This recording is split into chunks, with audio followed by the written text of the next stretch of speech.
folks, how's it going? I'm just out here like burning my retinas with the sun.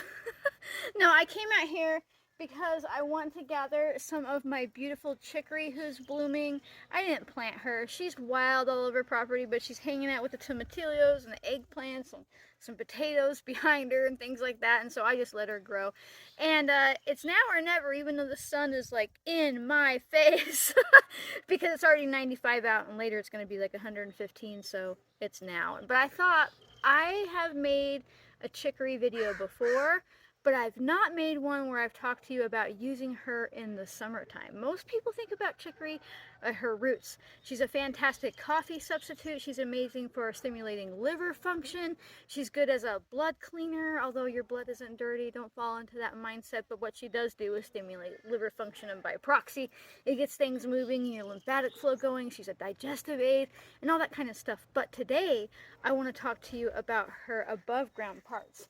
Her beautiful blooms. Now, I'm going to go ahead, because I'm doing this video solo, I'm going to go ahead and snap a little piece of her off. In theory, should have brought a knife. She's kind of tough. There we go. Okay, so chicory. The thing about chicory is that she blooms all summer long. So I'm making this video in the middle of July, early middle of July, but you could be watching this in probably August, and if you have chicory, she's probably still blooming. So she'll throw off a bloom here, here, these will die back, she'll make another bloom, and it'll go that way. But the thing to know about chicory in the summertime, if I can get her to break easy for me, and I can't because I didn't bring a knife because I wasn't prepared for this video, is that, let me squeeze her. In the center here, when you break off this chicory, she is going to have basically natural latex inside of her that ends up being a nervine. And a nervine means she makes you feel calm. Now, you can also do this, I'm going to give my eyeballs a break. You can also do this with the roots in the fall. If you use them fresh, they'll have the same nervine properties. But I kind of find it easier and more practical to use her above ground parts, just because it's so much easier. It is so much easier to harvest her.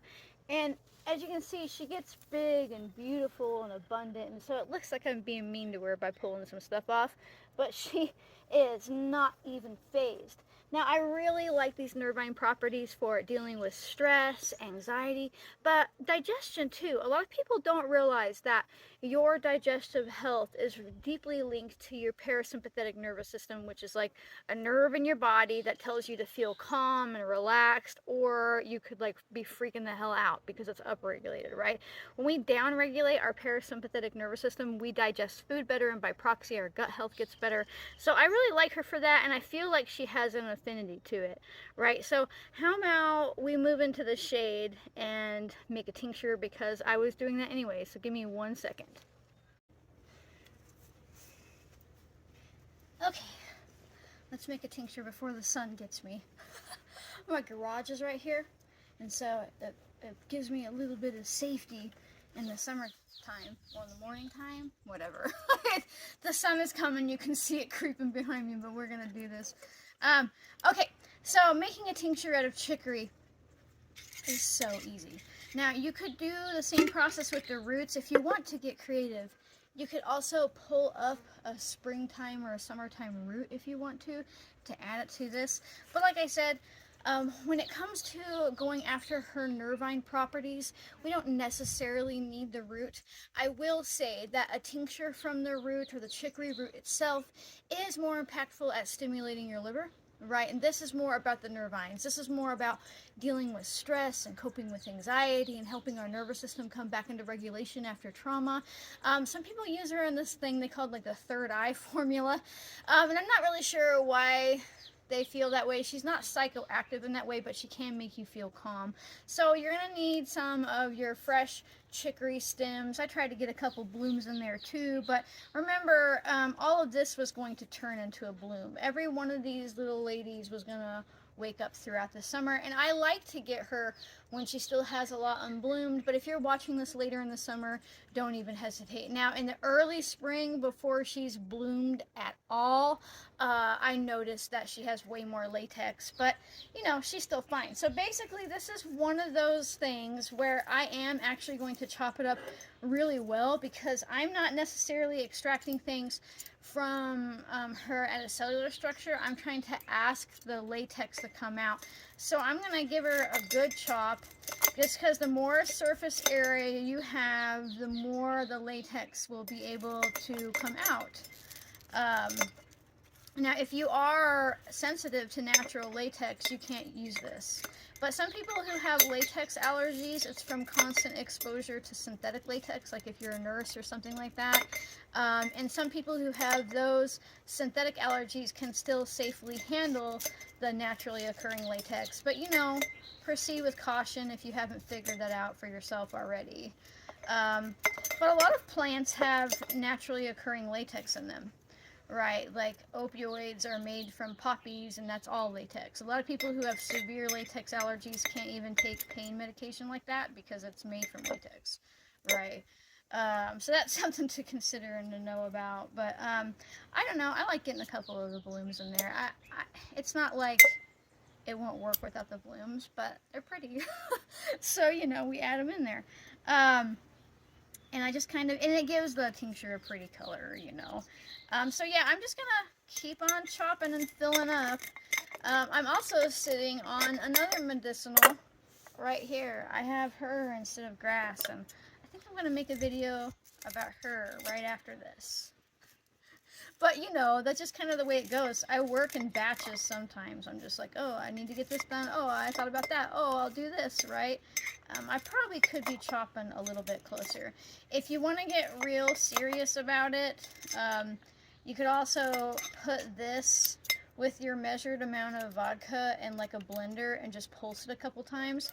I don't want you to turn it like completely into paste, but it just kind of helps break it up, right? And so you see that I've pretty much filled my jar all the way, but I'm not packing it down to put even more in there. So even if it looked like I had too much, I had just about the right amount, really. So now here's the complicated part.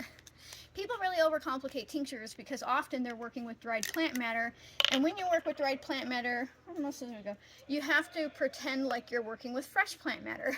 So you have to do all sorts of ratios and measurements and watering. You have to add water back to it, and you're trying to pretend like you were working with a fresh plant. People often don't even realize that's why they have to do all those ratios with dried plant matter, but here's a tip.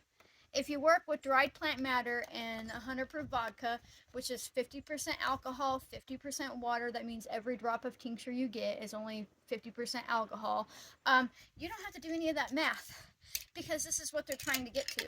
My tincture is already at 50-50.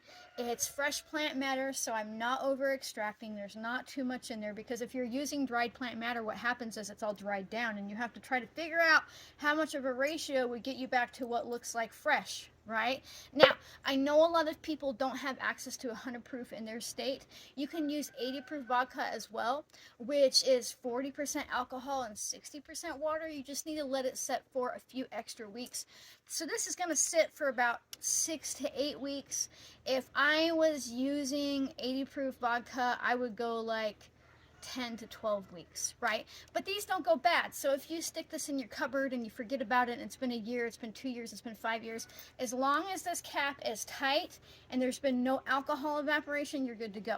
But because you might forget about it, because we're all human, make sure that you write down what it was. I didn't have a label printed off. I usually have these, you know, fancy schmancy labels. So I'm just going to write on the lid, Chicory tincture. And today is, I don't know, like the 7th, I think. 7, we're going to go with it. Close enough. Ta-da! Now I won't forget what it is when I shove it on the shelf with my other tons of, and you think that you won't forget. But as a person who's been practicing herbalism my entire life and publicly for over a decade, you will forget. I forget sometimes, and I can, I can suss it out sometimes and figure out what it is. But if it's something that looks similar to other things that I'm gathering and making, I'm having to taste it and smell it and all this kind of stuff where I could just write what it is. I prefer writing on the jar most of the time with the label because then you don't forget, if you change out the lid or something like that, it's always on it, right? But that's it. How easy was that? You were absolutely smart enough to do this. You were smart enough out there to go out there and get chicory. You were smart enough to put it in a jar and dump some vodka over top. Let it sit in a cool, dark place. Strain it out when you're done. And remember, it's drops at a time, not shots at a time. So a jar this size, I won't have to make another chicory tincture for probably a couple years. Right, because you're using drops at a time, not shots at a time. Remember that. It's drops, drops, drops, not shots, shots, shots. But that's it, right? And now we have the capacity to help ourselves with anxiety, stress, regulating our nervous system, and all that kind of stuff. And it was not that complicated. That was so easy, right? So if you like my random videos where I'm getting blinded by the sun and I'm sitting in my garden and I'm just being a real human with you, consider becoming a member. It's a way to just throw me a couple bucks a month. It keeps vodka in my jars and a roof over my head. You do get early access to videos, but besides that, there's nothing hidden behind a paywall. It's just a tiny baby time wall, right? Like the people who were members got to see this first versus the people who weren't. But again, don't even worry about it if you can't, because they get released on weekends. If you can't do that, or even if you can, make sure that you like, comment, subscribe, turn on notifications, and share. Sharing is super important because it helps other people realize that they're smart enough to do this just like you. So thanks so much for watching, folks, and I'll see you next time. Bye.